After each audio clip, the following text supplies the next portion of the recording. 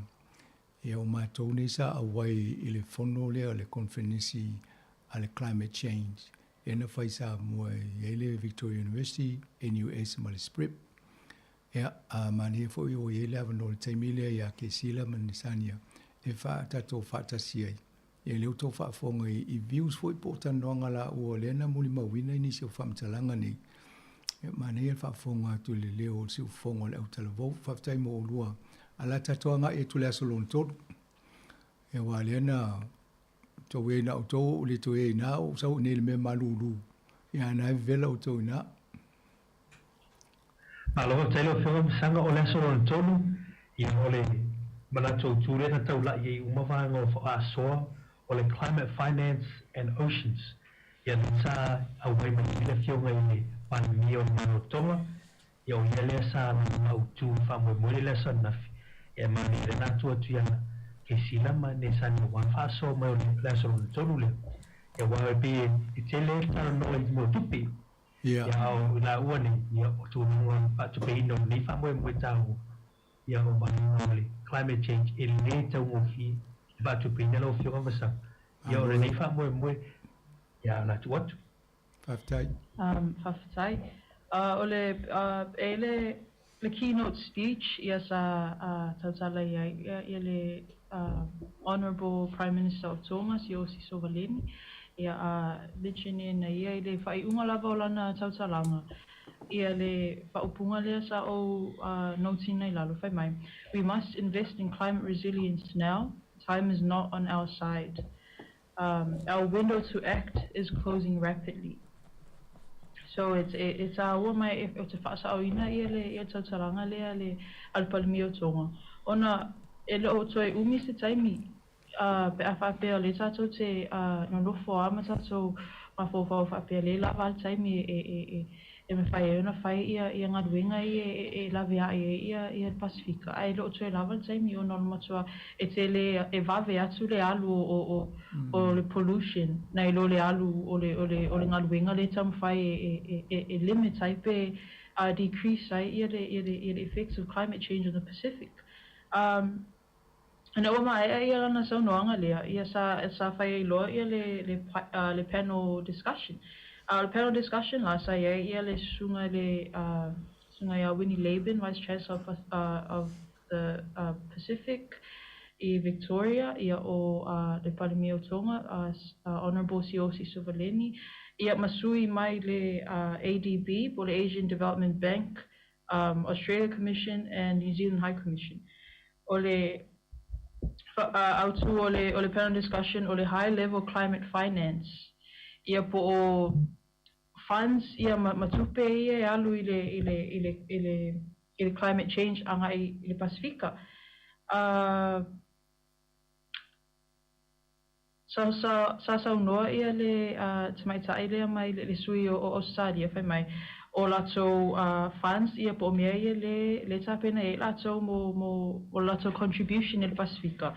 Australia alone will contribute 100 million to PRF, or the Pacific Resilience Fund, and 50 million to GCF, or the Green Climate Fund, as well as supporting CFANs in 8 Pacific countries in 10 years' time, amongst many other bilateral aids and funds.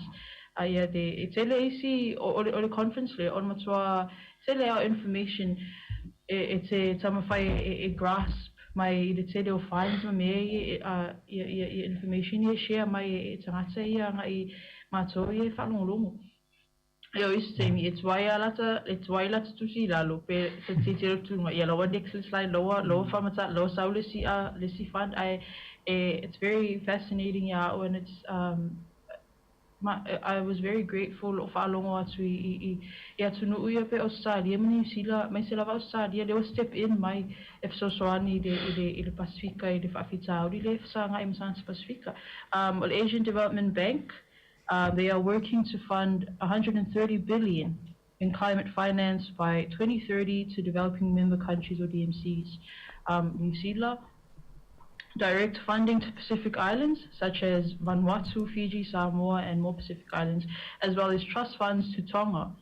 New Zealand also is providing 15 million by the end of 2025 across the Pacific to help scale up delivery to access climate finance. Yeah, ano umana na faso mai I fanzia I mameo pledge mai I Samoa. Yeah, amai lo never know lalo I tangata for questions, yeah, any comments. O le tele o fesili at ang atsa sa fesili ai o le fesili sa si inore au le former Prime Minister of Samoa Tuila Epa sa ile mali ngoi. He asked it wasn't a question, it was more of a comment, but at the end of it he basically meant how much of these funds are recipient countries using effectively, or are recipient countries using these funds effectively. And he emphasized the importance of unity in Pacific leaders.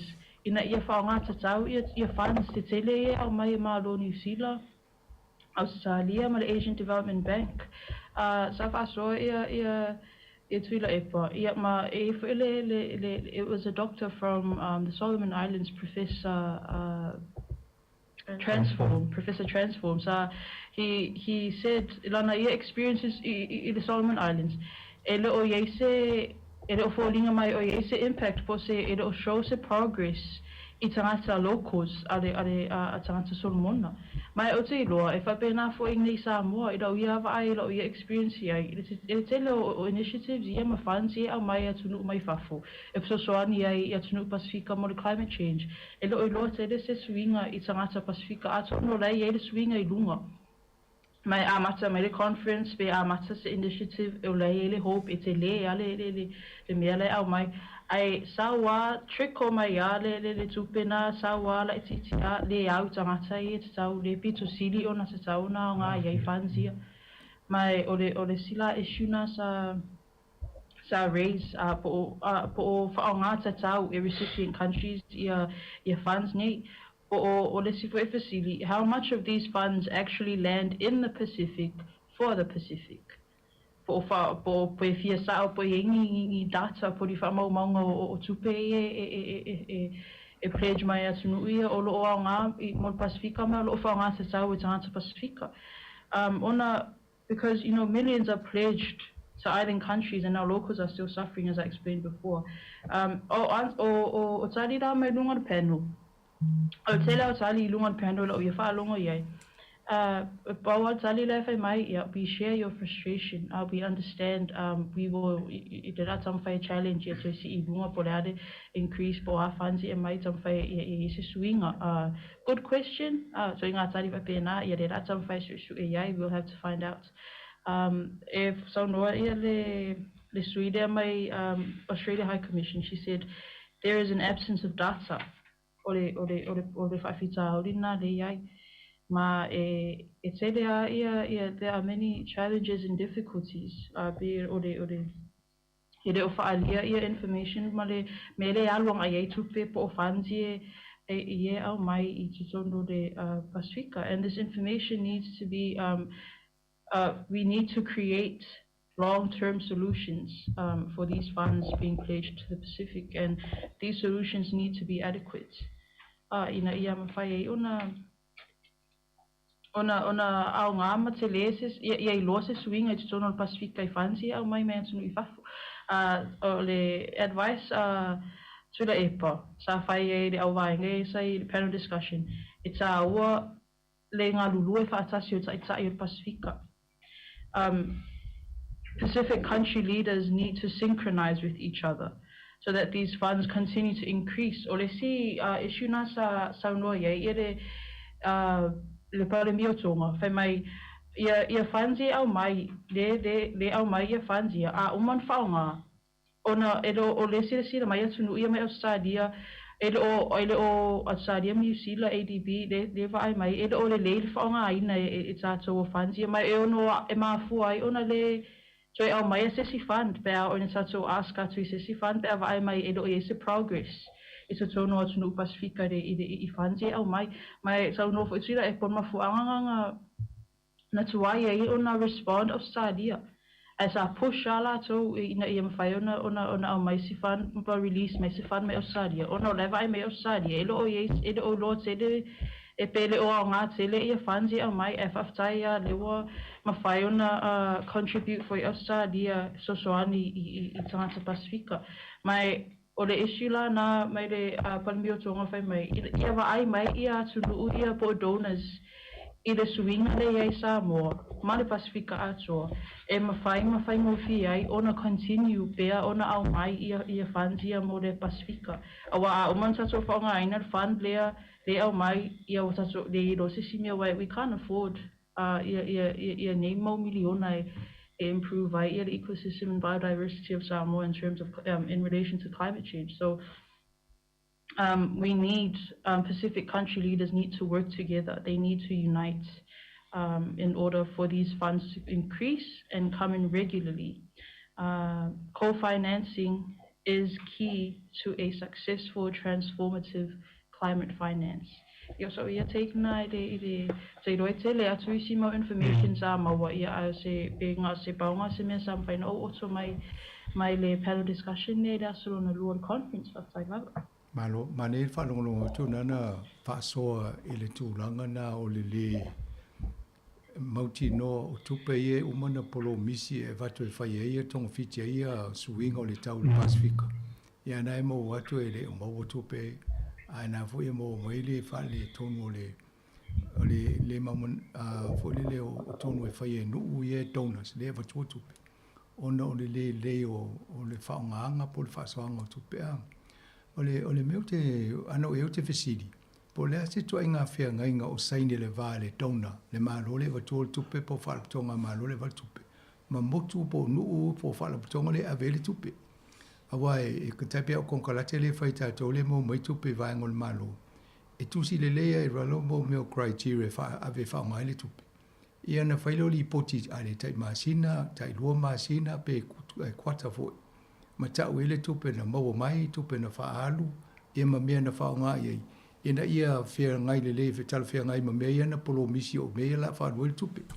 A tonu a whaifa le se whea ngai nga whapena, ia o na whaingo whea le na muli multai ma muli mawina le whaonga ngau tupe. Alanga le alu le tapasa, ia na whao ua le o le tonu le tawatu le tupe, anai ma o mea i motu le Pasifika. E te tauna a vei, o isi taimi, e te whaalonga kui motu le Pasifika whape mai. Sena le mai al tupe whataria mātua ma te loa le me whaonga iei. E o whaalo lawe nai e whapea le mawa fo le taxpayer lei Australia po New Zealand. O le hala le whaonga o le tupe le watu i o. Ia to e ngala ngona la na ai sa o le tala atu le e pai. E ele fono nana whaisa mo le lua fesu whao le SITS Conference, Small Island Developing States. O le fasiri tonu ana o fasiri le whailau tūsi le malo o whatasina i penki i mulu teimina. Le tele o piliona i o te whaalongo tā ua e ave sosoani motu laiti. E fia ni tā la ua o Sāmoa ma motu o Pasifika. E o le tali le teimina e leisi tupe. E o nai whaalongo toa nai whesiri fo i altua ngā whesiri nā nai le o mauti no fo i ape. E a me siri nai whaalongo tu leo tawanga e entu nisi o tā la ina. Ai mano, mari toi toi fitu minute tātou le toi. Lasa o sila. Malo whaftai, o le tūlanga le whaasoa mai eina, ia ki sila foi whaasoa tūlanga o tupi. Pena e sa ura whenga ini li pule tua tātou ta noi tua, o upuani nei nā mata mea konferenisio tara noi Sāmoa. The lack of capacity, the lack of finance, the lack of funds. O mai isi whai la unga whaasoa hoi lātou. O le lamo tupe, le lamo whaasoa. An example of that was the Sāmoa Met Service. E isi alo tātou tulu o whenga ruenga ili. Official vai tau Sāmoa. Na whaasoa mai, mo se furu tau sanga leo whātua o mai Sāmoa le tūlanga o se system fo ile mawhai o na monitor i sua vai forecast e la tūlanga o wingo le tau i le aso. They're going to do a day forecast, a 3-day outlook, a 7-day outlook, and a 1-month outlook. Also, they had to manually go out and test for the water, get their results, and forecast. They recorded their data on the Excel spreadsheet. Excel spreadsheet. Yeah, that's not a system we say organization or level malo. If I'm a data, tasile issue le level data lango ye tato fa so ali tu lango suota. Tato wasa mo lo lava tu la pelan fa so fa mo there's not enough capacity for ile tu level. And yet they come so far in these 20 years. And the payers are okay sile te leo to pay o fa nganga mo Pacific. Aile mauna whaasoa inisi e le tau ona. It shouldn't be a political issue of climate change. O a whainga malo, o a moinga malo tulai mai. There should be a bipartisan support towards climate goals. For ia tamu whai, me pēra sau me tau tapasa ina tupeye a whaanganga mai mo tūlanga mi. A tatu taranone tupeye, that's Australia, New Zealand alone. Tai se lau miliona, 5 miliona. Ia ale, Asia Development Bank. This is a body of Womasanga Nova along with Son Nafi. Day 2. They have so much funds in Leon Mufai, and there's a prospect of a new green port or Sāmoa of Anganga Demini. Ya wale sila fia tando to lulta to wafule matauju. O to fai o mai tu lang o tatu o roya mai fafo me ai our goods and services there mai. Alo tau whao e fo i tourism industry. O meilingi ora malanga mai a siasi mera tātou tulu. O le maula le pipi o mo mie Sāmoa CC ports, a green ports, and whantelai la tau. So that's another positive outlook. Apo tūlanga na i tapasa i na tūlanga o se le ni lea ngai mei tino tātou tuli. Ia wha so sa o ai tūlanga o mahangani. O le issue le ele o mau e la tau lea a fia ilangu. Ia le na wha so kesila. The very affected people are not receiving the funds. So that's the big issues. Those are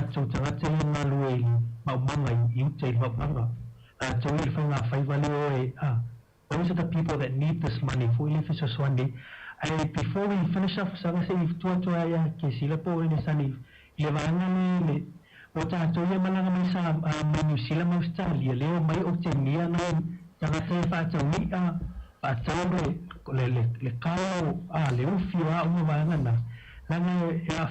climate change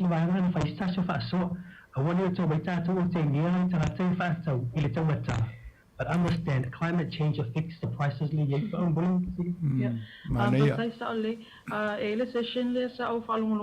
Very interesting.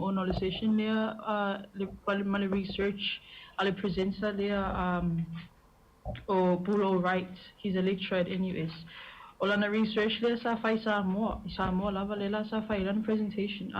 Olana presentation if at sau ile economic and social impacts of climate change in Sāmoa, a sudden rise in the price of local produce and its impacts on local customers. It all relates to climate change. For me, ia pulo right. For me, 2 years ago, the tau salwata la. Ol taimine.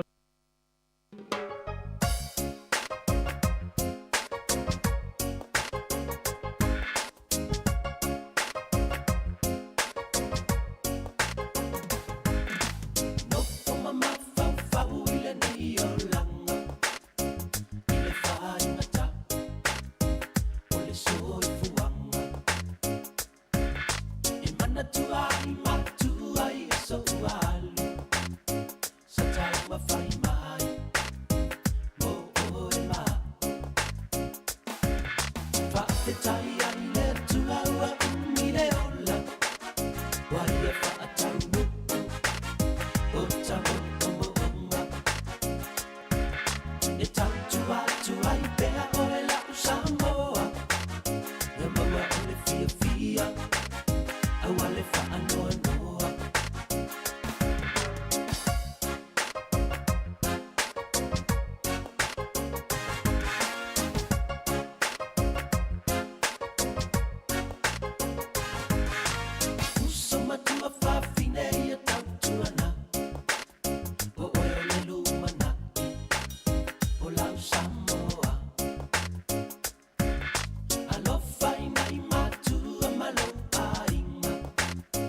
maua le taulelei aua le fa'alumaina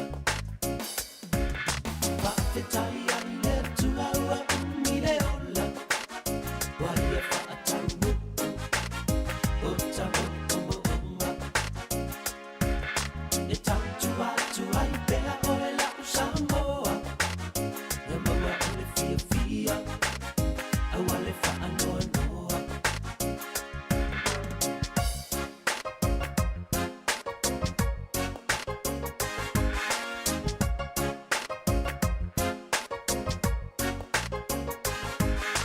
Sāmoa le ua tunu pele I lo ua nganga se I toe liuliu pea lau tanga toe tu pea ma toe va'ai le amatanga va'ai ai Iesu malana fa'aolatanga fa'afetai ai le tuaua umi le ola waia fa'ataunu'u o tamo'omo'onga e tautuatu ai pea o e la'u Sāmoa le maua o le fiafia aua le fa'anoanoa fa'afetai ai le tuaua umi le ola waia fa'ataunu'u o tamo'omo'onga e tautuatu ai pea o e la'u Sāmoa le maua o le fiafia aua le fa'anoanoa fa'afetai ai le tuaua umi le ola waia fa'ataunu'u o tamo'omo'onga e tautuatu ai pea o e la'u Sāmoa le maua o le fiafia aua le fa'anoanoa fa'afetai ai le tuaua umi le ola waia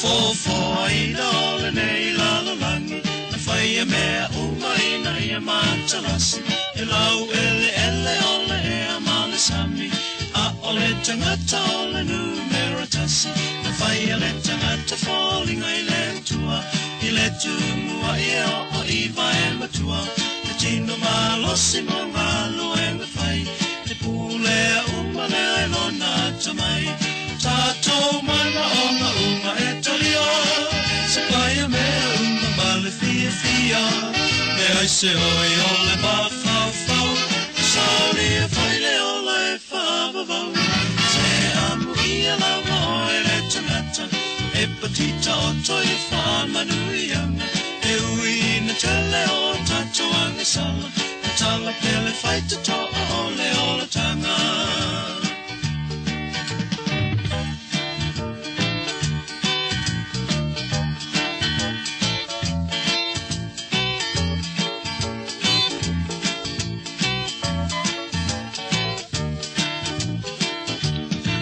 Sa o te lolo tomalie Whainga tā umau o whainga o fie Inu le sua malie o le o langa Ua tutu sa paua le le le ma le le anga O la whaitalia ua le punitia So sa tau whainga mo so manuia O ni le anga ia wha atua tua nai Kalu e wha amao ni mo se lumanai Tātou mana o ngā uma e talio Paia mea unga male fia fia Me ai se hoi o le mawhawhau Sauni e whaile o la e whawawau Se amu ia lawa o e le tangata E patita o toi whamanuianga E ui na tele o a tatou anga sala Tala pele whaita toa o le ola tanga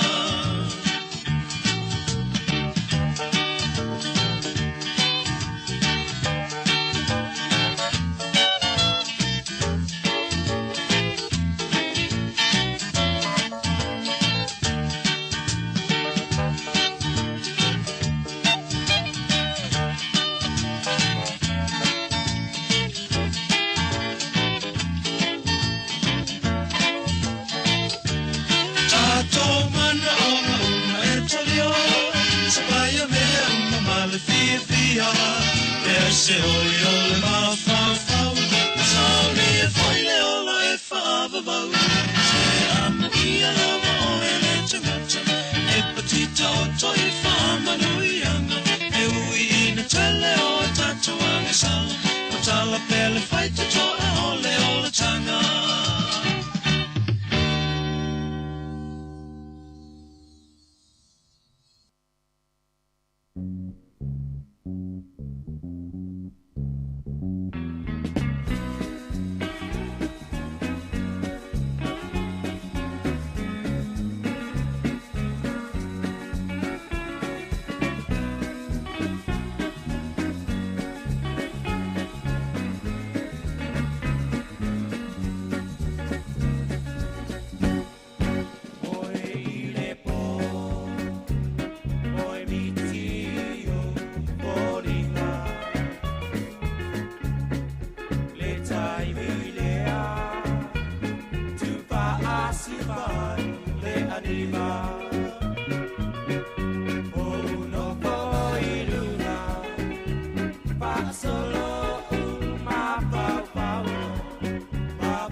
O le tautua le si ufonga o le laumua o lo iai fo i le langolango a le New Zealand On Air. Toi whatalofa ma toi whaafelo ia tu le pa ia mo le malo le tātou atino o le nei teimi le tai ao le tautua le nei ala wala leo le si ufonga le laumua Wellingtone i lau le tio whaalongolongo le tasi ono tesi ma le tasi whaamo. Ia whapefo i le tātou tautua i rungo penga te whailangi o le Facebook ma le YouTube e meise le tātou app le Sāmoa Capital Radio app ia o lo mafuta ma whaafonga mai nisi o le tātou atino. Ia au whianga i fo i tiu te mawhaiva o whiau fo i mga luenga o le nei fo i aso e meise o le nei tai ao malulu. Ia i tono ni usila nei. Leo si 10 minute te enere tu la si fumartasi. Toi whaafeiloa i ma toi whaatalo whatu. Ia ili suafa maanu malo le tātou li i whaole i sukeriso. Ia o na le tua. Ia o sunga i whaafengainga o whailaunga le tala lei. Ia le ngata i lea o le tāpua inga i tonu ainga o lo mafuta ma whaafonga mai ai nei o tātou tua a maa tua asina sina o le atunu.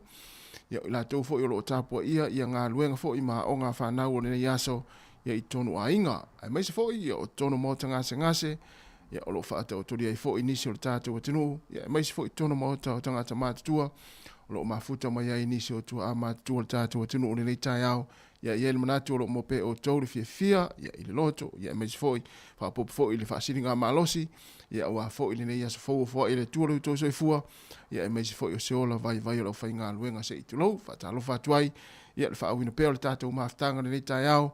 Ia pe ona tu o mai fo le tau maftanga ma le usa tu fu fiso sunga le whaafengai sunga le lia wao sunga le lia wao ia tu fu fiso ia sa tu mafuta mai le tātou tautua mai le tai au i le tu lai fitu mai le tai au na leila ia se ia pa ia mai le taimi o le tātou proklame le ua a i me fo i le foa ua fo i le whaawina le tātou tautua se i pa ia le tu lai tasi i le afiafi po le aulia na nei ia po le afiafi na nei po le auri ia o le alama le taimi ia ai o le aso le nei o le aso mostofi ia aso se fulu ma le o le aso ono le masina o uni o le tātou fo launga le lua fe lua se fulu ma le wha ia whaatalo whaatuai i le pa ia ma le malo le atinu i tonu ainga ia tonu fo i o ngā luenga o lunga fo i le awala ia o whaatoanga o ea lava ia o ngā luenga nai whai o le afo i lau ngā luenga nai whai fea fo i se vahenga o lalolangi nai o lo mai moa mai ai, ma futa mai ai, le tautua le sifonga lau mua, ia na proklame wha ngā solo le nei aso,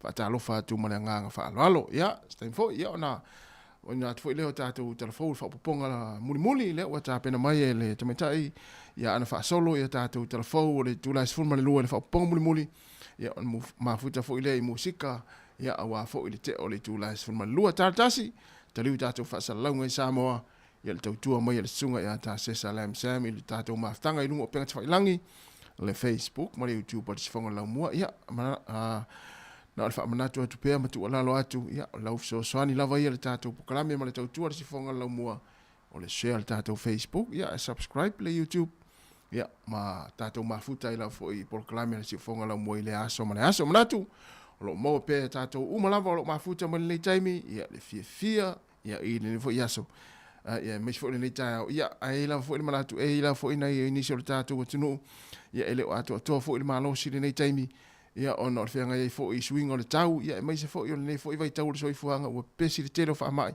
o afia i tatu ia ai manatu ia o mo pe o to na matua ia le fia e mafuta mai tonu ainga ia e ala le tautua la wala le si fonga la mo i laula vanga Sāmoa mai Wellingtone ili tātou ofisa au tūro o tuina sa watu e tātou whaasaralaunga numero 5 se fulma tasi man Kevin Porirua ia le la tātou a ngai whaafiafianga se filoi le si fonga lau mua se full 5 minute o te enei le tū lai se fulma tasi se fumanuia ia mahalona fo ili mai mo mai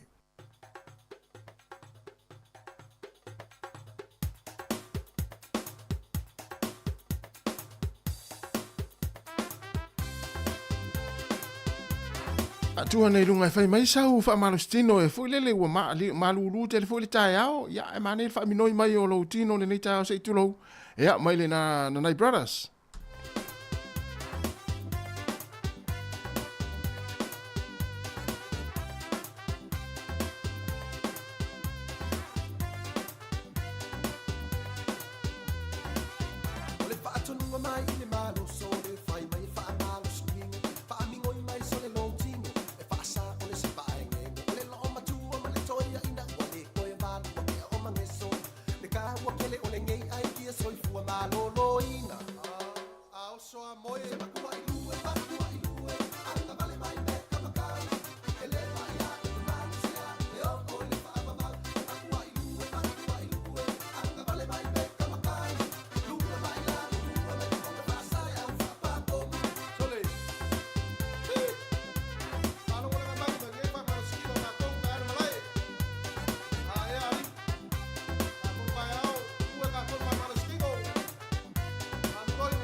malue lua i ka pongu. E ale au manga ale kuu, fa amau popongo la pange isasi. E le pa ka pula aina o i kausanga o le ngai a seka. E mea kaua ia kusau makanga si kueli pale ki mea uma. Ao soa lue, se makua i lue, makua i lue. Anga vale mai peka makau. E le pa ia, manusia, e oko i le pa avavau. Makua i lue, anga vale mai peka makau. Lue mai la, lue me konga pasai au whapapo. Tole, vai a mea ki seme sari. Le, amala ski ora wan. E ari. Kabi boi le mea. Sawi, sawi. Everybody go, move it to the left, move it to the right. Listen to the music, sole on my mind, sole on my mind. Sila ole pizza, ulo yai. Bia ole ako kofe ai mai. Oko ma, ele kai kai. Sipa fa malo si kingo ke ai. Sole olo bye bye, sawi ai.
atata mai mai siva siva mai siva mai siva mai siva siva mai lue o mai lulu o lima siva mai siva mai siva siva mai lue o mai mai tangata atata mai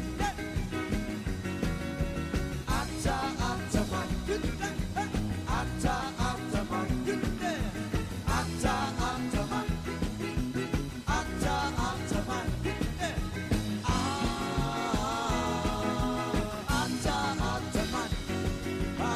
Atata mai mai lue lue mai lue mai lue mai lue lue mai no mai lulu oh lima siva mai siva mai pusi lau panga mai tango pa atata mai ata ata mai ata ata mai ata ata mai ata ata mai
Fianga mle pese le yang lavas ia mle pese o fa ngoina ata mai ia ata mai ni ta o wit fa no ia le a songa fa no ai lava o umel ta longa le po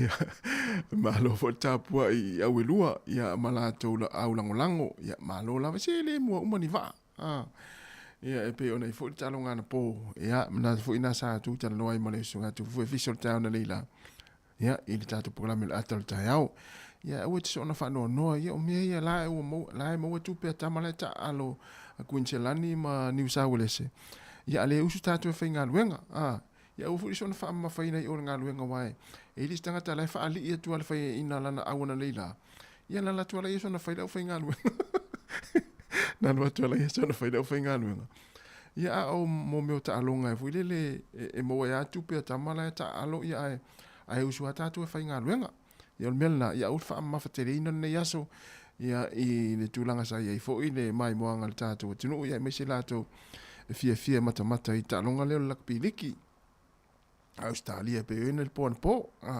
ia malo tapua ia ai le mo umani va 2 minute te ine le tula se matasi le tautua se fonga la mua ma na fa fia fianga se firo nei taimi ya fa no ko file mo fo tatu tunu ya wa fo fa ya nga luenga ma fa va lo filima o lo fianga ya ile nei tai ao ya mai fo i nei ma tua ya o lo tapu i mai fo i mai mo mai ma fa fo mai tonu ainga ya ile tatu tautua o nei tai ao ya ale si fonga la mua ya tars fururua le wa tapena mai ya ana fa solo ya wa le fa ponga muri o tatu telefo nei fo yaso ya ai fa malo atu le mai mo mai malo fo le on sai ia nga luenga lo fianga ia fo le nei aso ia le to ya nei tai au ia mai fo ila ia le nei va yaso me lea mo le atu fa malo ia ila to lo nga lue me sila to sa nga lue po ia ila to fo ila to ta pena fo nga luenga le fia na nei ia lava le malo longa wa lava le malo longa ia ona ia lue le tfinga luenga ia a to fo lo fia ai fa pe ona te alu lo nga luenga ele o a to lo fia ona lo le vai le lava lo malo lo ia ia vai nga tupu muri ane ia ai ma tala pe taimi fa pe na mania foi feo inga ile o afta vale ia ilungo le ala ni taimi feo i fo inga luenga ia ma futa mai pe tatu fa fianga su filoi ale si fonga la mua i Wellington fa talo fa te fo in fa manu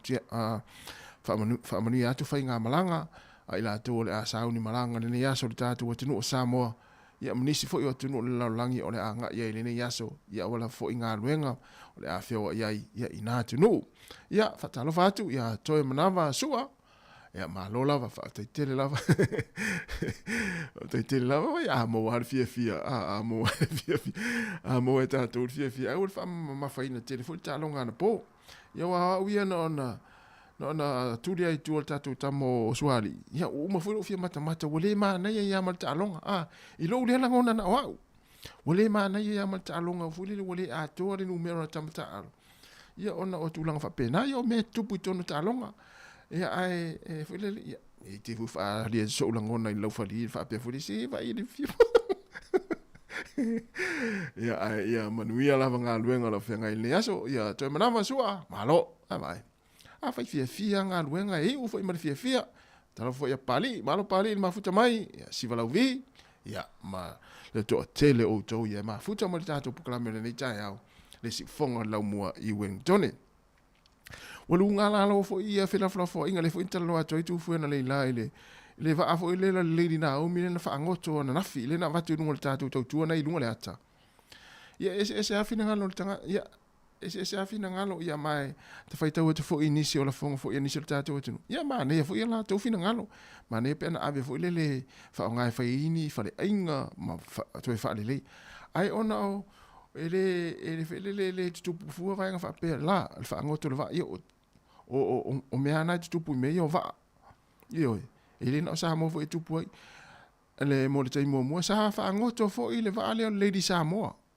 io mo si fia tatu tu sa fa mango to fo le va ana ina ua le to ya nga a le tu vole le tate tau manatu tai e pe yo o le taimi na mai le va ale ma Japani le ni Naomi fe fa ta inga fo le a tunu e ia inga mo me fa pe e lo le lo na wa e ia inga me fa pe fa ta inga o mi se me yo va e pe a pe o feutanga inga lena mafuai ona le to fa nga ina le va ale le ni Naomi ia ona o ia inga vo le lopo o manatu ia Japani le la to feutanga ina ma Sāmoa le taimi na mai le va a mai a loa ia le va ale le mfainto fa nga ina wa le to ya nga ia ona fo le ona ti ai lo le ala no wingo ni ia inga na le fa ta winga mai o le mai le va ele to mfainto to su e nisi tu pe Sāmoa pe a fa pe ua le anga le va ai le to ya nga pe lo foi la na ye le aso naf io ya a ole me foi le pe on ta u ni si va pe o le anga ai le si o manga ma le sami on o suau ele ai o va ala e matua nga lulue au va a foi le fufulu e se suau fa mama o to tonu ona fa to a ti ai le sami io fa to a foi le fa manga to ringa fa mama o suau to tonu tane suau o va a makilingi uma ma fa mama uma tono le va fa to a velo le le tia e ma fa mango to ile mo na sa mai ele fai foi ona fa mango to ile i se io en ale official si o manga Te vanga nā ua i oe mai le official le mtanga wenga le sisi o manga.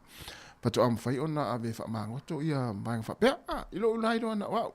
Ia ai mana ia fina ngalo nisi mana pe an fa pea fu ile. Ia ai o te lo ole ona ole ai inga o fa atawin ole mai ngole va. Ile taimina amai mai Japani. No winga na yesi ai inga fu ile a mai a loa ole o toya nga a wona ito su ai ni stupe. Ai ave lo taula ile mon sau sau. Ia bang on fa pena fa toi fo. Ia ai le na mana ia fina ngalo nisi fo i pe an fa pea.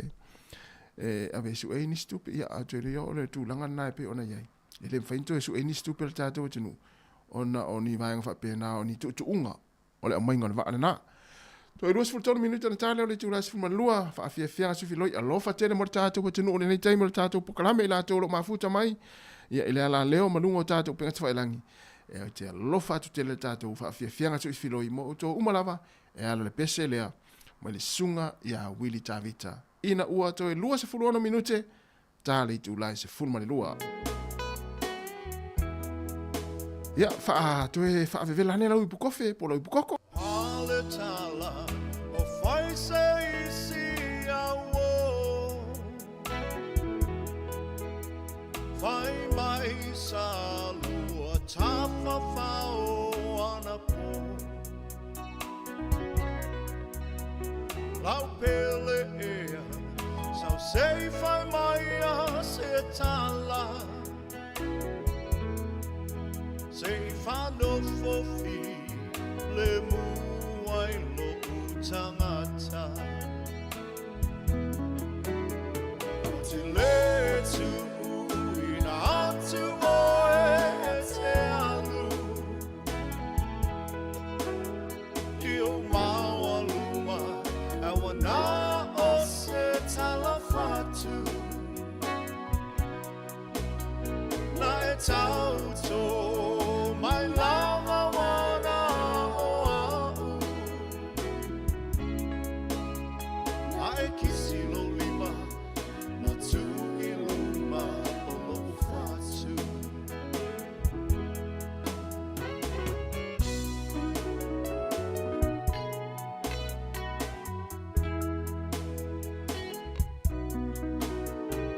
E tele ia, o lo tata a ile sami. Ai le fa alua ina lava o e hani.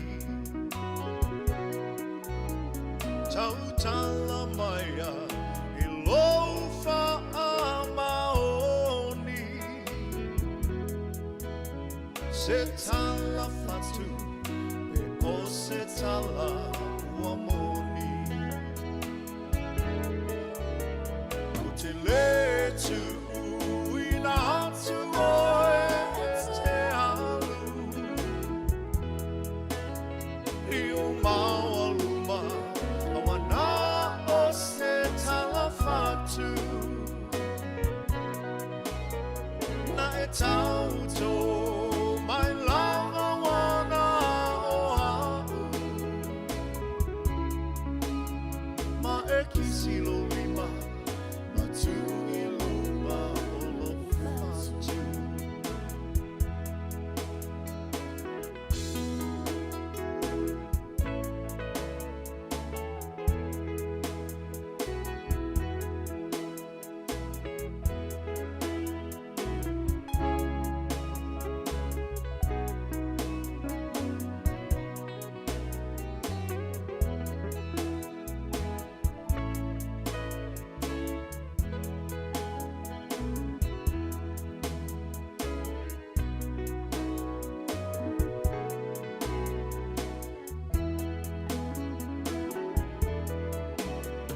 O te le tu ina atu oe te alu. Neo maua luma, awana o se talafatu. Na e tauto, mai lava wana o au. Na e kisi lo lima, na tu i luma o lo fatu.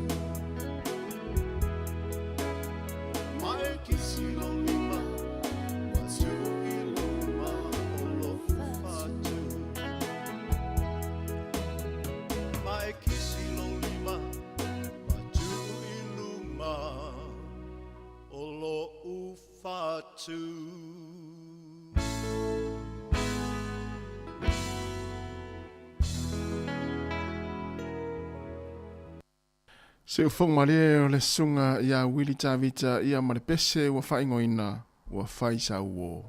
Ia ele o se fesili la vai alele ale tatou a whai por kalame. Le ai ele o se fesili o le nita ia o le ngole pese. O le ngole pese.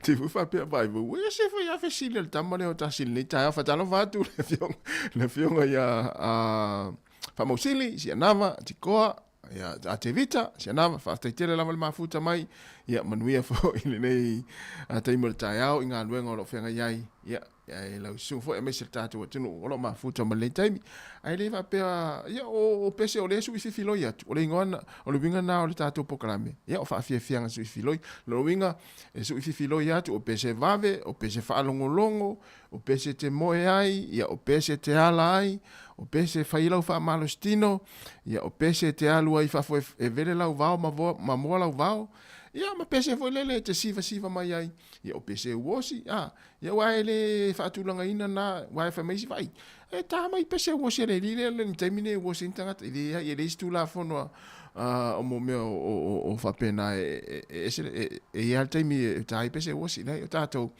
taulo whaafia so i filoi, ia e so i filoi ate o tātou musika, pesenga, ia wala foi i le whaafonga mai ar tātou atu, no, e sa o pele ai, o leo sau no mai, Ioi, au e se le ai, toi luas furu minuti ona tā leo le tu lais furu malua, si ufonga lau mua, maana whaafia fianga so i filoi, alofa tēne mo tātou atu.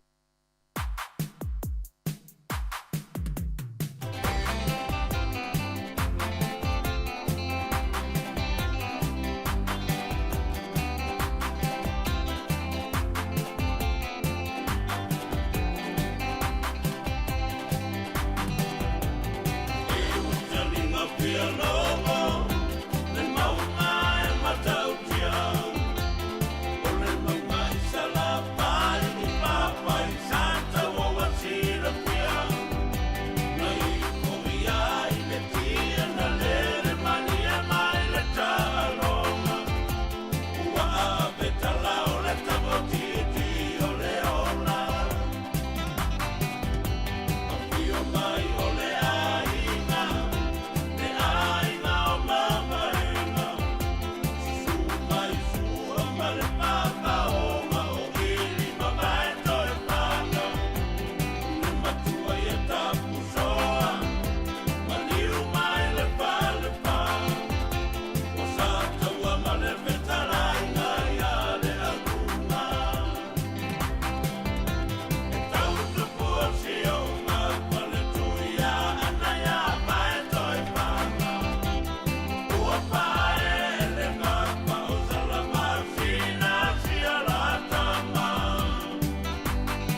O le tautua le si ufonga o le laumua o lo iai fo i le langolango a le New Zealand On Air.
Ingo le fianga le wa ma le sunga ya tuana i matia tunia vai lua ina o toi ono minuti na tale o le tu la se fululua ia le wa te pena mai ana fa solo wa tatu telefou le fa poponga muli muli o tatu telefou o le fo yaso e mesio le yauli le tautua le si fonga la mua mo le yaso ia toi fa talo fa toi fa malo atu mnatu o le o tu la tatu le tu la se fulma le lua ia o ta pena fo ia le ukuka ia mesio la tu lo no fale va ina i matua ia wa fo la tau maftanga o le nei fo ia uli ia manatu ane la tau fo la au tu ia ta fo taimi o la tau maftanga ia e fengo fie ona mantua ia me se fo ina i matua lo mai ma fa fo mai tono mo tangata matua le nei taimi ia mala tu lo ngalu e ai wa le fengo fie fo inga luenga nei fo i me se tatu o tunu to telefon tatu tunu lo ngalu luenga to inga luenga fa pe ia o tau sia ma va inga nei matua i no fuanga o tangata matua ia fa pe foi o mo tanga ngase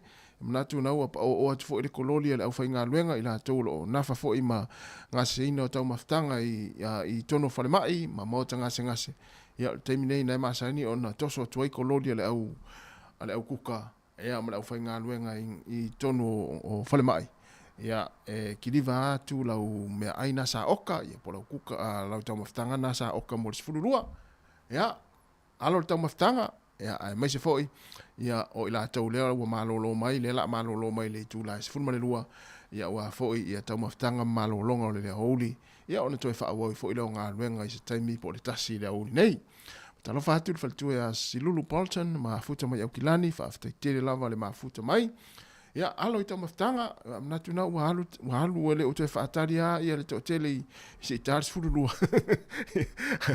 ia na whatever na uman faile lotu ales ia alo lo tau maftanga ma fa fo mai pe tatu fa fianga ia ma tari maria le sua ia ma fa longo mai ma fa fo mai ia i por kalame fo ia mai se fa fianga se filoi ala wala leo le si fonga la mua i Wellington ia mai alo tara fo ma tara mai Sāmoa ona fa fo le musika le uri tasi taliu tatu fa sala launga i Sāmoa tau tua mai le sunga tase sa lem sem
When I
natu moa u pe e te talia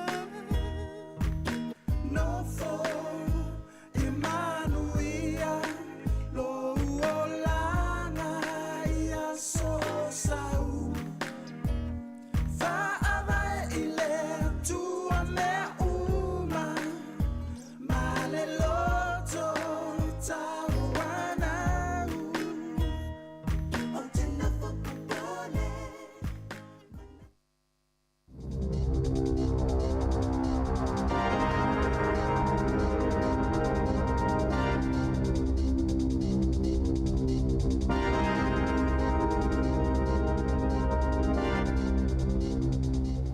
E toi whatalo whātua le whapoponga o tala fōu mo le nei vaenga o le awa uli.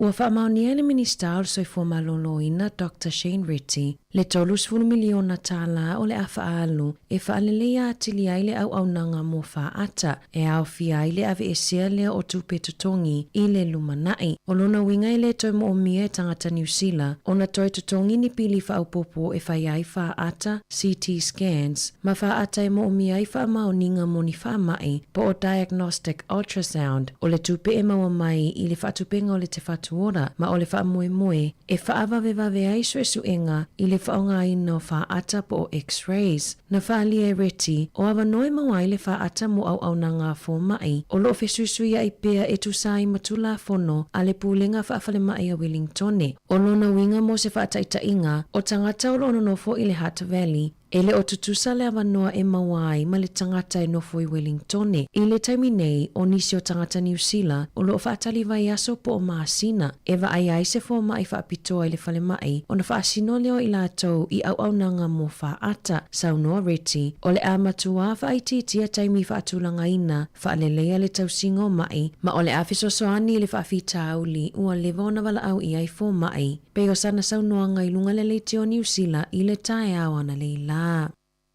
Ua whaalia le popolinga o se tasi o whaululunga wa o ngā whaataitai Wellingtone Megan White i loilonga fōu mo polisi i a o ngā whaataitai ma o ngā amata e ono ave ese ai ai a inga o lo o iai le taimi nei e pui ai alo ma whana witi. O a onga ale Capital Kids o se tasi o au nanga ua amata i loiloina na ta ua le minista langolango mo a onga David Sāmoa o tula fono e pui ai tamaiti ua matua ma mao lava iluma si iti ai taimi whaatalitali matau. E le langolango ina e White fuafuanga le malo e ave ese ai nisi o puinga ma o tula fono lo o iai nei o lo o malu pui ai whana wa onga whaapea whai a onga o ana na whina whaasilasila i e Sāmoa o le atoi mawa atu se isili poti i le kapeneta i tutono le isi ono maasina whaatasi ai matula fono whaatonu tonu e mawhai ona ave ese ai nisi tula fono pesu ia foi. Nana na tia tu tawa le whale mai i se mū matautia i le maasina taluai. Ina ua le manuia le whesota inga i laina telefoni tasi i le vao leo fui mū mataawa le whale mai. O loo whaalia i whaamaumaunga e tele taimi e motu pe whaale tonu ai le au na ngā laina telefoni i le vao leo fui mū mataawa le whale mai. O telefoni tasi e anga i sao mo taawa le whale mai e le o iai se whaafita auli. E ui ina ua tuai fo i masini whaate konolosia ta avale fale mai pei ona whaalia i lipotia leo. E nisi o lipotia whaapea o le sootanga le ta avale fale mai ma leo e whaatuai i le 2 minute na whaalia i leo na toi whaaleleia lea whaafita auli i le masina o mati peitai o le masina na te anei na toi whaale tonu ai fo i whesota inga na tuai ai o nao o atu le ta avale fale mai i se mua le fale au kilani na ta uai le fins sa iai se whaale tonu i laina o whesota inga i au nanga i le Mui Hill Park ya me na taun uai le au fui mui tutono ni 9 minute ai ina ua le manuia le laina o whesota inga tau mawhai loa e whaao ngā se isi telefoni e longo ina ai ta avale ale fale mai mai to olua li ina mali liwai ai o le lona tolu na manu ati ngā ina.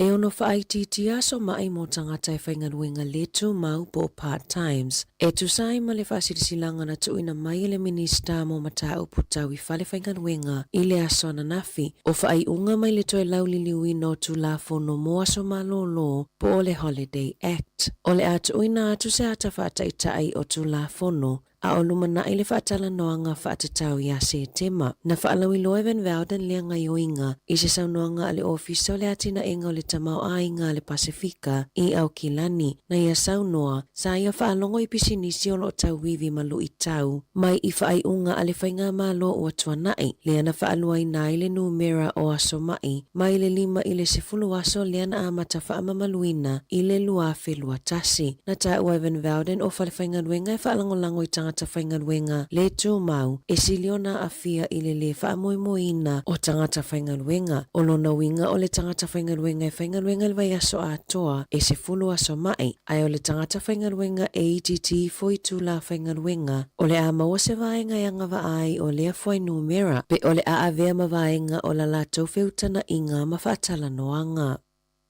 E silia ma le tolu se launga luenga ua fuafua e whaamuta i le matanga luenga o le sio manga, lea o le awa ai le whaititi o le au whainga o le au whainga luenga i le lata i le tasi o vai tolu o le au whainga luenga. O le awa atulanga i le tele ofisa le maloa la tau fuafuanga mo le lumanai e whaititi ai tupe whaalu e pe ona whaatonuina i le minista o tupe Nicola Willis. Awa o lea ua whaamaonia mai le tala whaatatau au tu o le tupe le whainga malo. Na whaalia le matanga luenga, o lo o fuafua e awe ese le tolu sa lauma le tolu o ngā luenga tū mau i aio lai o le tausanga fōu. Whaititi ai lona whaitau au whai, mai le iwa se lau iwa tolu i le ono se lau iwa se fulu. Na whaalia i le tala whaatatau au tu o le tupe, o le whaititi ai o ngā luenga i matanga luenga, o le a whaasau ina mai ai le 2.2 miliona tā la i le 2.2 ma o le whaititi o le whaatupenga o Porkalame o le suawa i mama, o le a whaasau ina ai le malo le silia ma le 2.3 miliona tā la i le taimi lava e tasi.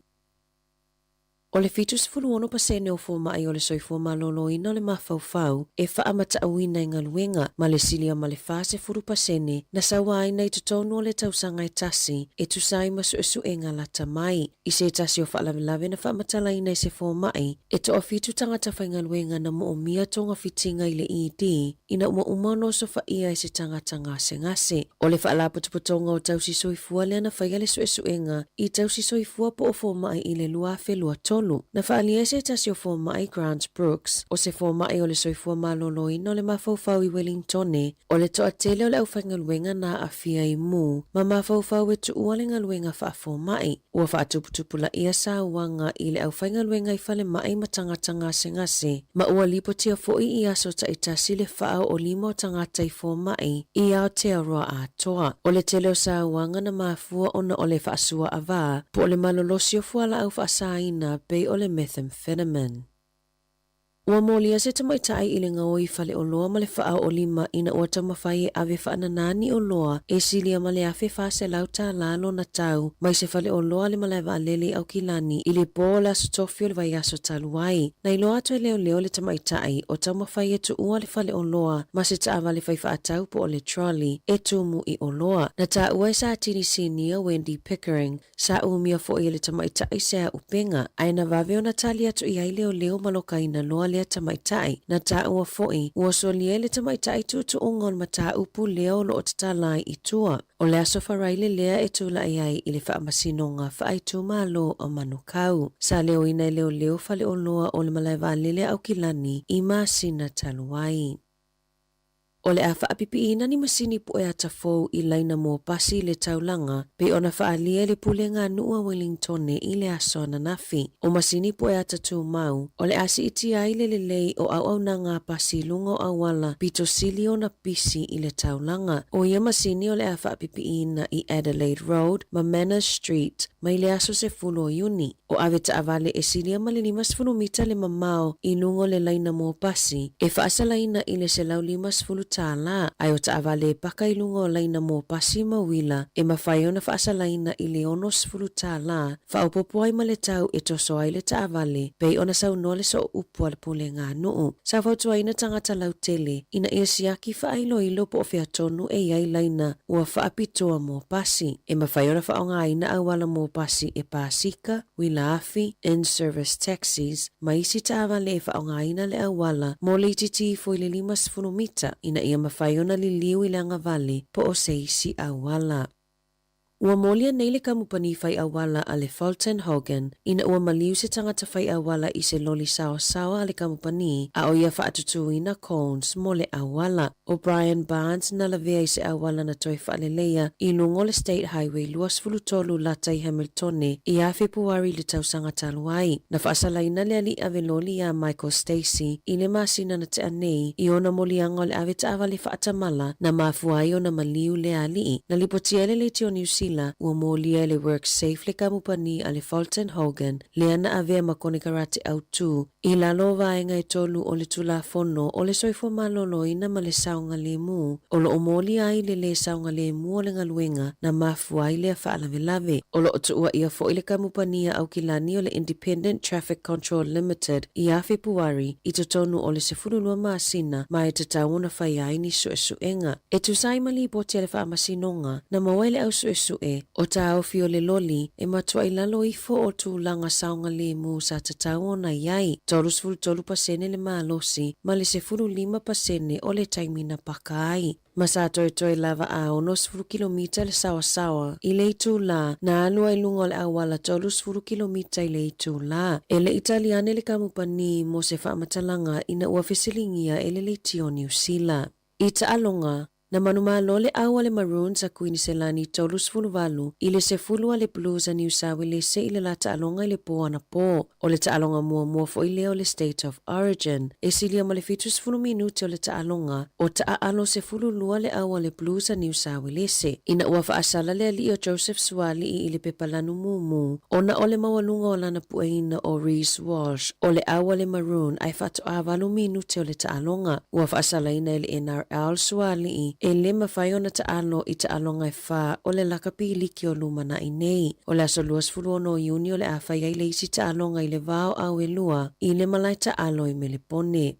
Tala fōwia mai le si ufofonga o le laumua mo le nei vaenga o le aso.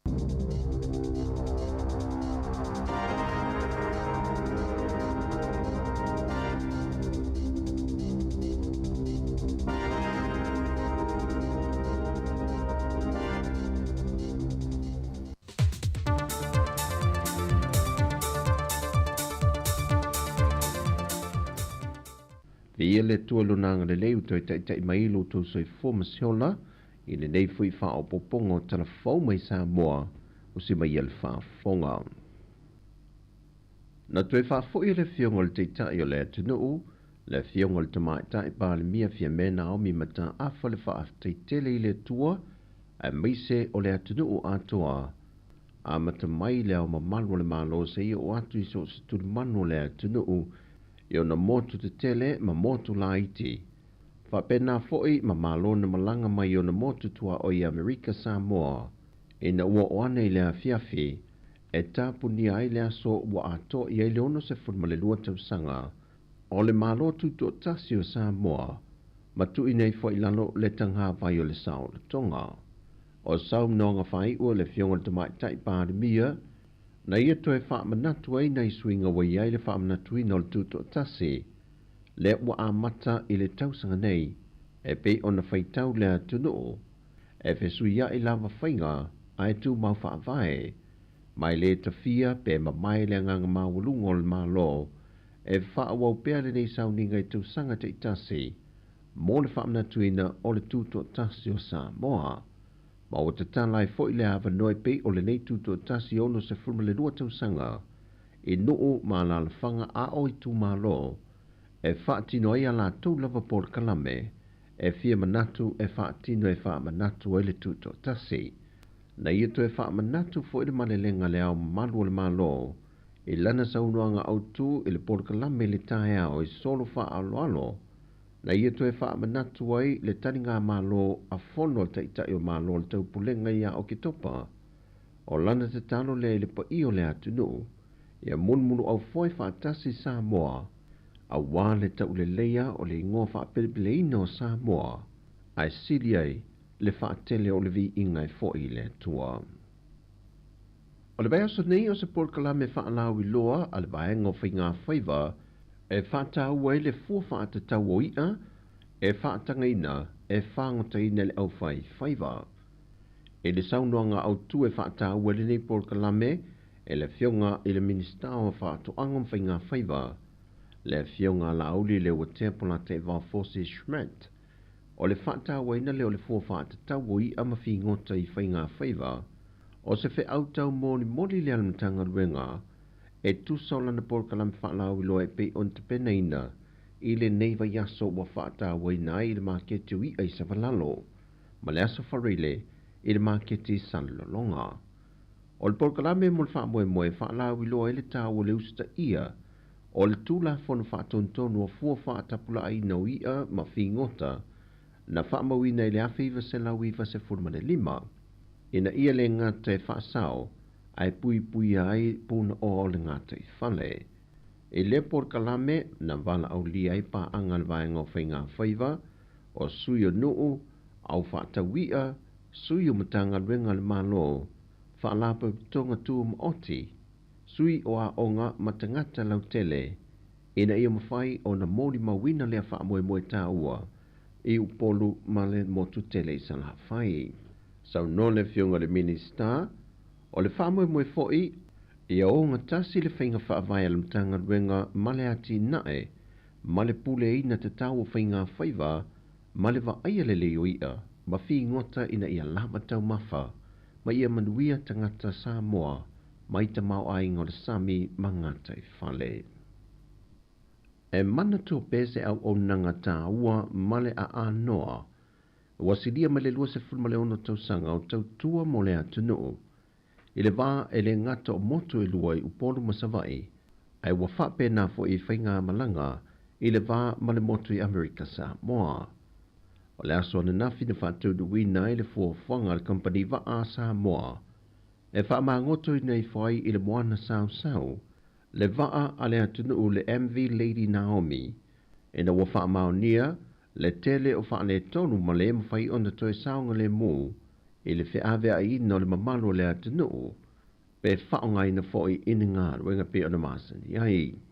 E tu tonu o le lua se funma le ono tau sanga, e se funma le whātau sanga pe o na whai lua se tasio sui o le company wa a le atunu u, sa whēlua iai, i le vau Amerika Sāmoa ma Sāmoa.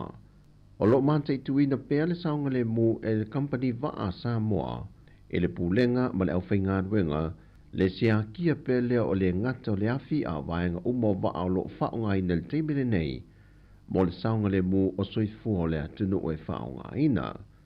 Ua whaai do foi e le company wa o le a whaia ngā ruenga wha le lea le awhi o le sa o le MV Lady Sāmoa tonu, mai a mate le aso ngafua le aso se fulu iuni lua whelu se fulma le wha, e o atu i le aso toona i lua se fulma le iwa iuni, ai o le asuitu langa tu iei mofi malanga inga, le isi waa o le MV Sasa si wha se fulu.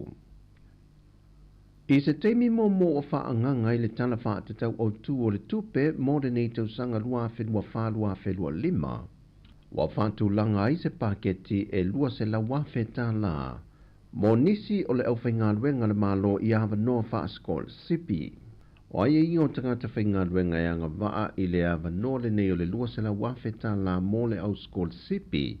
E nao i lato o lo tau wha mai a lato wa awa onga, mo a lato wha ai lunga mua.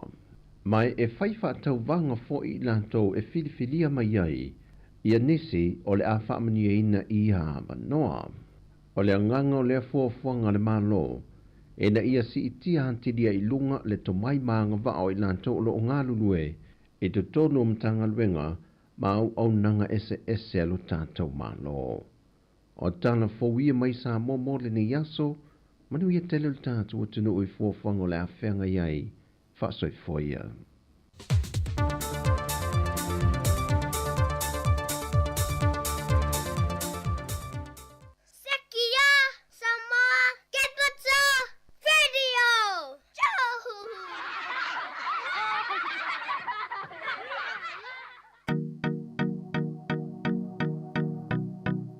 Se la fai e aule lei, hey, hey, hey, hey. Lumata ngō fia na ua i le la, le asulu ia na yo lau whanua, le moana ila i le masina. O mata ango be dina tawita, Filanu lanu wa ipe yo susana Pe o se ia e ta oto watu manga Afai e tele tali tonu yo Winga mana suma tama futa O tele pipelo ya te oi ole alama su e yo tua oila umasima O te mauti noa ua misia Oia ole ma we papa sa tau Eva mele la la la ya lo mutulea La fa ya lo mutele la valea Vale le lo fo ile ea Le ma fo ile fuli malesea Eva mele la la la ya lo mutulea La fa ya lo mutele la valea Vale le lo fo ile ea Le ma fo ile fuli malesea Hey hey hey hey Se la fa ye aurele Hey hey hey Fanua malau wanganu Lo tu mau te fava mau E mamalu lava ono Yesu Fa amole mole fai maa vaisu Le ai si tasi folinga mata E pele lava oilo fatu Fai uangalo ya oile Alo fa male loto mawalalo Sau fo ila oi Sau fa ima iyo Se fai le alofi amatai ole nu fa long ole le se fai mai o se ufu Eva mai le la la ya lo mutulea la fa ya lo mutele la valea vale le lo fo ile ea le ma fo ile fuli malesea Eva mai le la la ya lo mutulea la fa ya lo mutele la valea vale le lo fo ile ea fo ile fuli malesea Hey, hey, hey, hey Se la fai e aurele Hey, hey, hey, hey Se ngofo mai e ilalo Malola mai le kipi Ai aue ke ka alo O ka maiki oi mo kele mena Kumuli fa alo alo malok mo lalo Ai afai ai e sasi Ngwinga lau ka koe fai kui fafu Ai mai o pule ongo O umanga vai kofia ia ile fue marka o koro O lau lau ngai kosi ai nga mau malai fongo O mamalu mau pa ia e wha me melo ia ile loko Ka kupala me wha songo Sa kukula fai Fai merko o ko o lunga fui faku Wha salele anga Lako pule lunga wa waku Nanga e mau mai pule sale aula Fai ko pule malai Ufa le lunga fulu o mafaufonga Nanga i fo mongo fai mai e pule sa foku Finga o lo malai e si o si o mia e fale loku vai singango Le kumalo e pule a sau O lo malai fongo o maki a maki ai u au Pa solo mai le kusalenga o le kala e mana mana mai Vai kasi fale koile malai o le kamau a siaka Palau di sifo Ma palau le fale fae pule palauli I lo malai fongo i veilo a Se ua ako kingo le kama ma au le lei Sala fai e o oenga moe pa i o le kala le lei Me mika i le loko e fai masei Ua sao fala le lei Le moku fai mea mawhai lau sala fai e au le lei Eva mai le la la la ya lo mutulea La fa ya lo mutele la valea Vale le lo fo ile ea Le ma fo ile fuli malesea Eva mai le la la la ya lo mutulea La fa ya lo mutele la valea Vale le lo fo ile ea Le ma fo ile fuli malesea Hey, hey, hey, hey Se la fa e aurele Hey, hey, hey, hey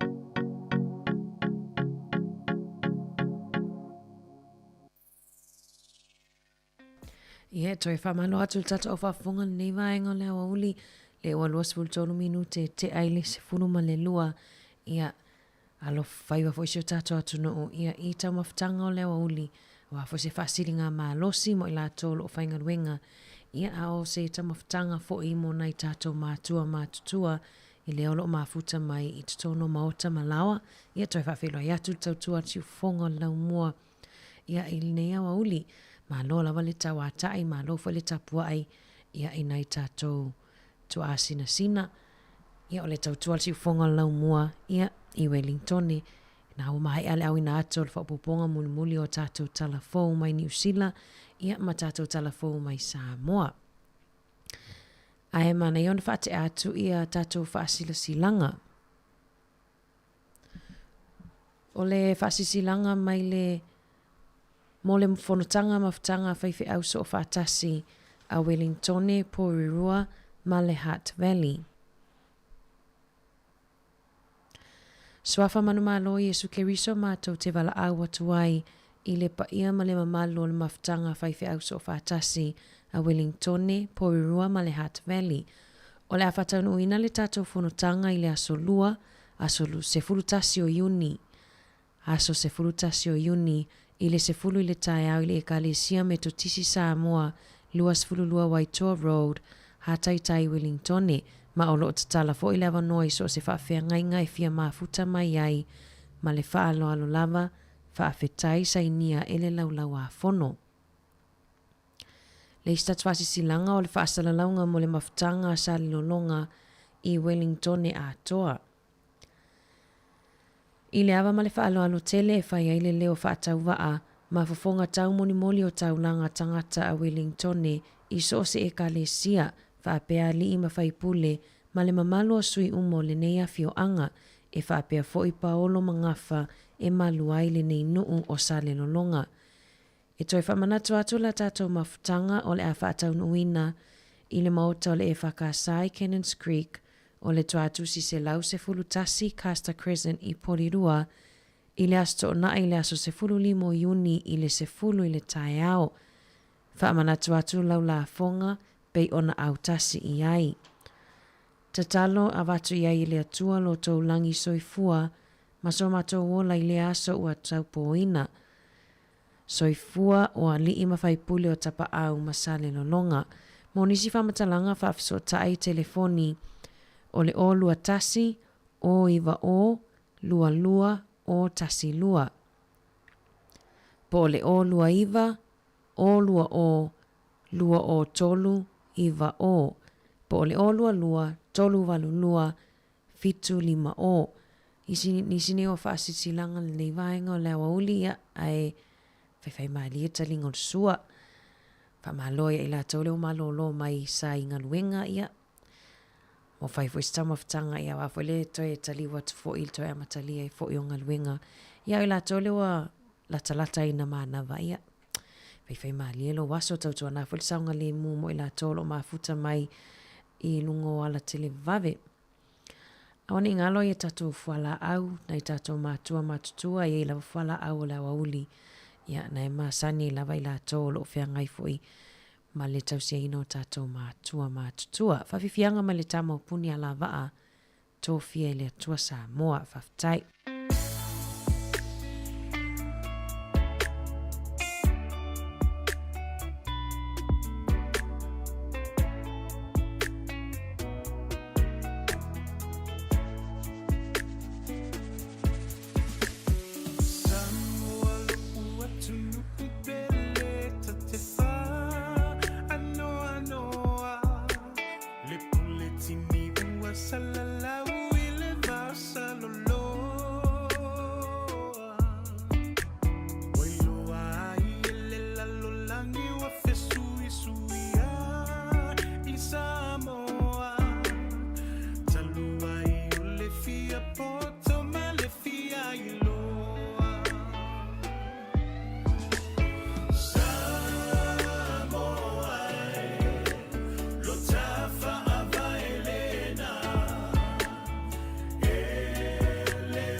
Sāmoa ina ia pule e matai Aua olo na sua whaua vaerua iai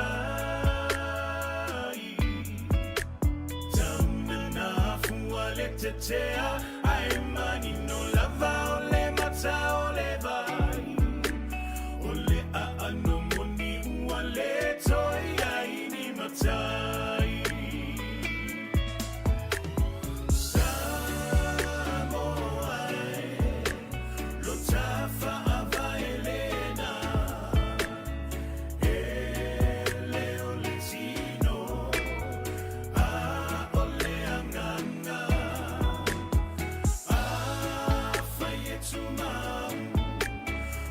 tanga vailena ole atu maule manuia mo Sāmoa vai wa se ona fili sui o le fono sili ina ua malo le leilo aingilisi o isi fo iwa popoto i le ingilisi ele ai o se whaauta uta pele o tafa ingata e alona i unga ai Sāmoa lo tafa avaelena ele o le zino a ole anganga a faietu matuma ole tanga vailena ole atu maule manuia mo Sāmoa ai Sāmoa lo tafa avaelena ele o le zino a ole anganga a faietu matuma ole tanga vailena ole atu maule manuia mo Sāmoa I ole atu maule manuia mo Sāmoa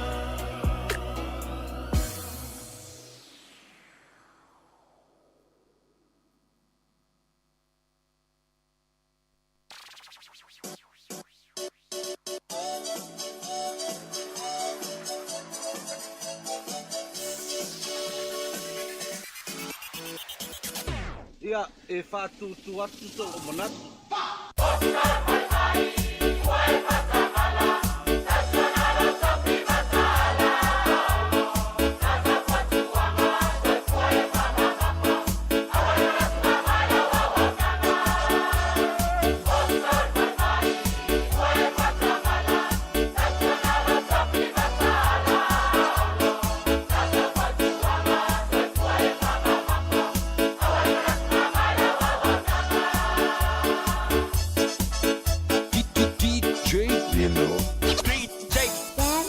E whangongo ai e kananga ua.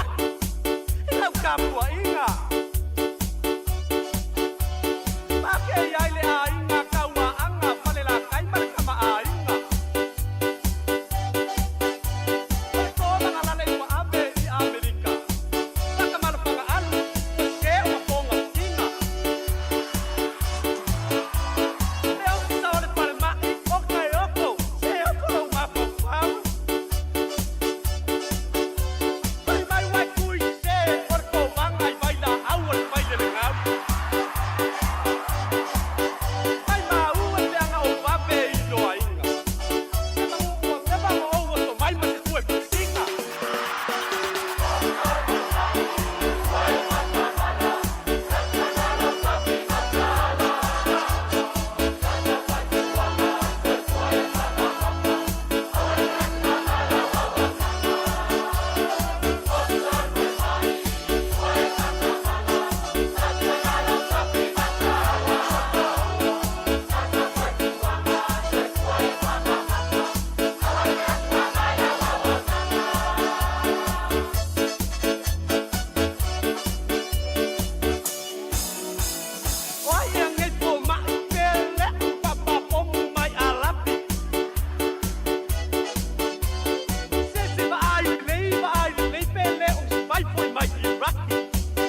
Whawhiwhianga ia whaanofile mua I whoilini a oli. Ia matongo fie whoile sulumana I o le lai whawhato le tato ofisa whaasara lau. Ia I poirua nei. Ia whamaloa tu fo nei tato wompa anga lo mafuta mai I lungo le tato wala ata. I o le Facebook. Ia whapia fo le YouTube. Malo lava le mafuta mai whaftai fo le avea o le siwafonga o le lau mua. Ia malau le tio whaalongolongo.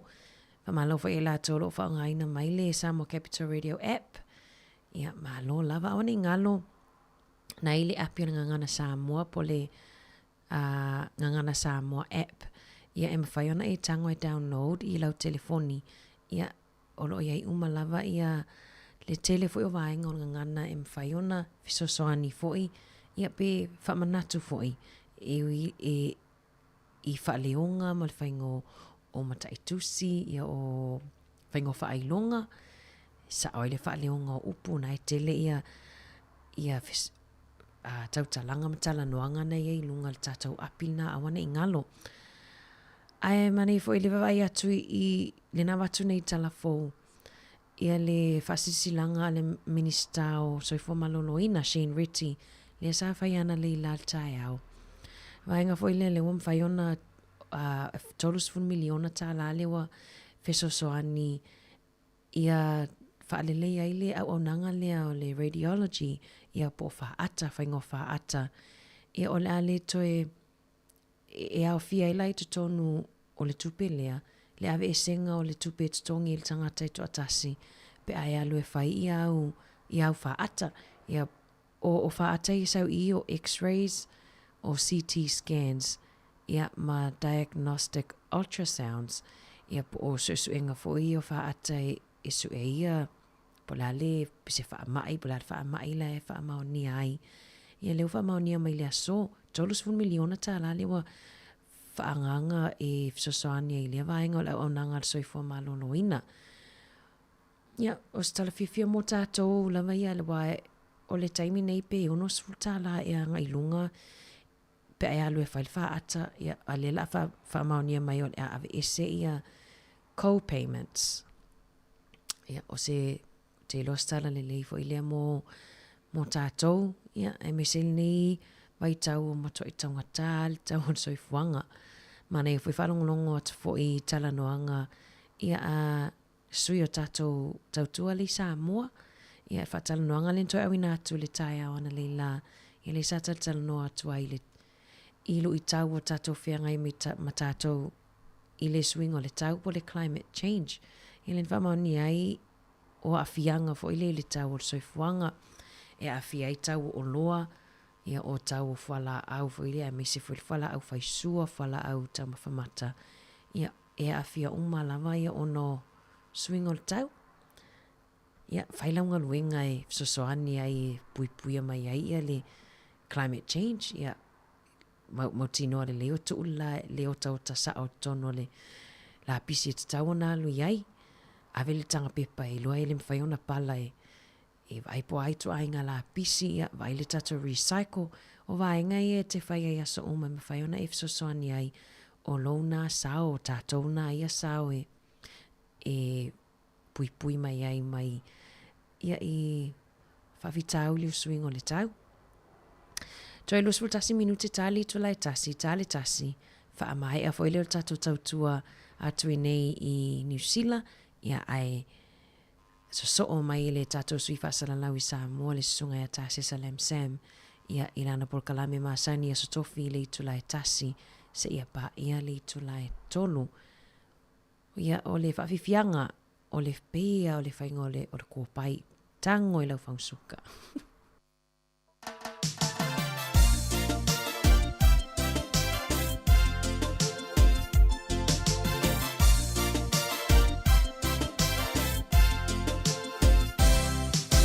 Sala tata poya tu te musuma tapuni mai no utu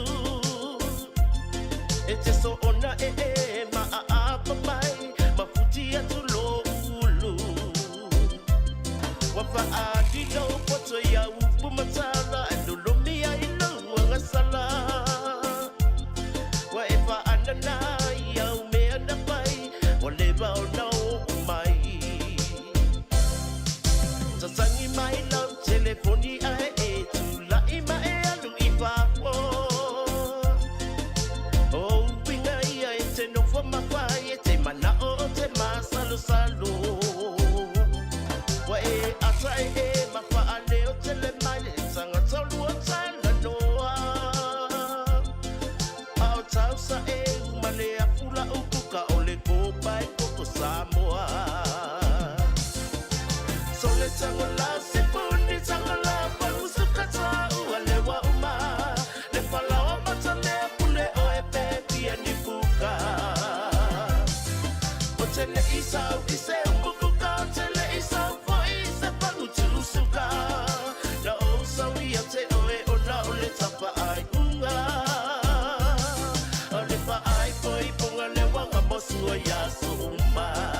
Sāmoa, a ole nei ua pātalaloa, a o whea ele au tula toa. I tamasese a e lailoa, I le tau mawhainga o le maua Sāmoa, a ole nei ua pātalaloa, a o whea ele au tula toa.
Ia whaafifianga mai le sunga ia whaaiu Perebon ia po Sons of Tiamaa ia mavivi inganga o le afio anga o toa mua. Ia toi whaamalo atu toi oro minu te whaamuta tatou tautua e mole toi le nganga whaafitai ia inai tatou paanga malava whaongaina mai le tatou tautua e nungo le frequency ia maua mai tatou whaasalaunga mai lava le tai awana le la i se ia pa ia mai le nea wa uli ia la se upu po se tautua fo iwa le longo maalie lau whaafunga anga ia la fo atu inu le aina le ai mātou te matua tu lava ina i le o ia i mātou fo se ato atoa ia whaamangalo fo le tautua si ufonga lau mua ne aso pe ai se lape lana au nanga ai whaamaunia tele le atua tiu tem whaiva o tutoil ne aso au ne ngalo tātou rungo le Facebook ma le YouTube tā le tu lai tasi ia ona se at fo ile ai le tuangane a tasi Salem Sami Sāmoa ia wale whaawa wino le tātou tautua ta mama tina whapea le te whaafongafonga mai nunga le frequency e te fia mai moa i le tautua tāsisa ia whainisi o whanau e ai lau Facebook ia pe whai fo ile YouTube e le whaingo fie na o le tālawa i lunga o le Sāmoa Capital Radio i ona e maua lava leo o whaasalaunga i le aso ma le aso a me se le tātou tautua lea e mwhaiona tu ina atu ia i le te ai o le tula e tasi. Tawalunga atu tātou tautua nei aso whawhiwhianga mai ai ono whi au nati vivi inga o le si ufonga lau mua whamonia le atua mai la fionga le li pule ma lau whainga luenga ma tau te whaatou whawha soifua mo le nei taimi.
Fanga i pa au, uai loa ai e ata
mana whaingata, o nei tai sanga ua tata wale mai, i nei manui